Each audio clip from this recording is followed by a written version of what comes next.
Bonjour à tous, vous connaissez Danny Dan Debex que vous avez vu la semaine dernière, directeur de l'école centrale d'hypnose.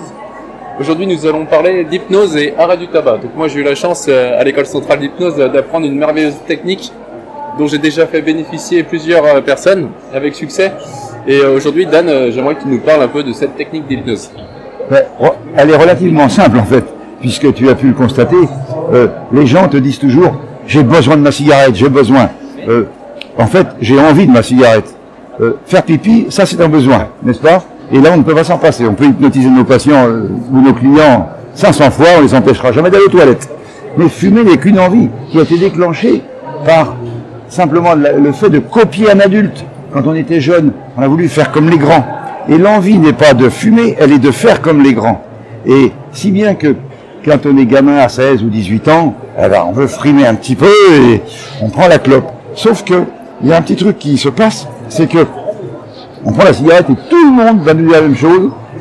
Nous l'avons tous trouvé dégueulasse, excusez-moi du mot, mais comme c'était un symbole d'adulte, on s'est forcé à la fumer. À force de se forcer, on a fini par la supporter. À force de la supporter, on a fini par en fumer plus. À force d'en fumer plus, on a fini par s'habituer. À force de s'habituer, on a fini par la croire bonne.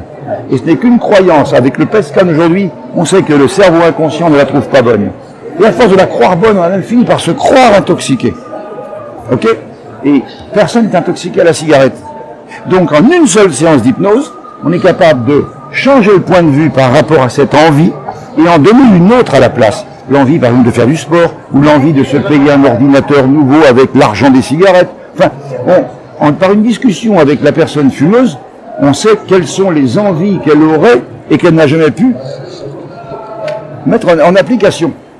Ben, tu en sais quelque chose, puisque tu l'as déjà fait sur plusieurs personnes, dont certains que je connais, et en une seule séance, tu guéris quelqu'un du tabac.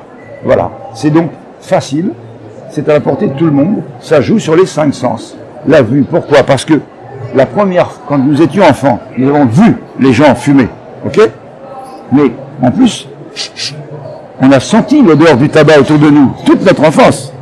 Et on a même entendu le craquement de l'allumette, du briquet, l'aspiration sur la cigarette, le souffle de la fumée, le froissement du paquet. On a vu, on a entendu, on a senti, on a touché les cigarettes. Moi, je me rappelle, mon père m'envoyait, j'achetais ces cigarettes, et je revenais très fier avec le paquet. Et rentrant à la maison, papa, tu veux que j'ouvre ton paquet? Si tu veux, j'ouvrais le paquet. Papa, tu veux que je te l'allume? Non, quand tu seras grand, quand tu auras 21 ans. La majorité à l'époque était 21 ans. Et pour me consoler, il m'offrait des cigarettes en chocolat, comme tout le monde sait. Et on a donc vu, on a senti, on a entendu, on a touché. Et puis à 16 ou à 18 ans, on a franchi le pas du 5e sens, le goût. Et là, cata, mais on s'est forcé. Et il s'est passé ce que j'expliquais tout à l'heure. Eh bien, on peut refaire la manœuvre inverse pour ramener au point de départ et ne plus avoir envie de fumer. L'hypnose peut ça et beaucoup d'autres choses. Très bien. Et donc c'est vraiment en une séance et après il y a quand même un petit entretien. Notre méthode. Voilà. Un petit entretien, tu le sais, pendant quelques jours, voire parfois quelques semaines, un CD à écouter pour enfoncer le clou, voilà, pour entretenir, parce qu'on ne s'arrête jamais d'un coup de fumer. La quantité baisse de jour en jour. C'est ça. Hein? Dès le deuxième jour, on fume 10 ou 15% de moins, troisième jour, 10 ou 15% de moins que le deuxième, etc. Et de jour en jour, la quantité baisse jusqu'à arriver à 0 en 8, 15 jours, ou voire 3 semaines selon la quantité de départ. Voilà. Et sans la moindre privation.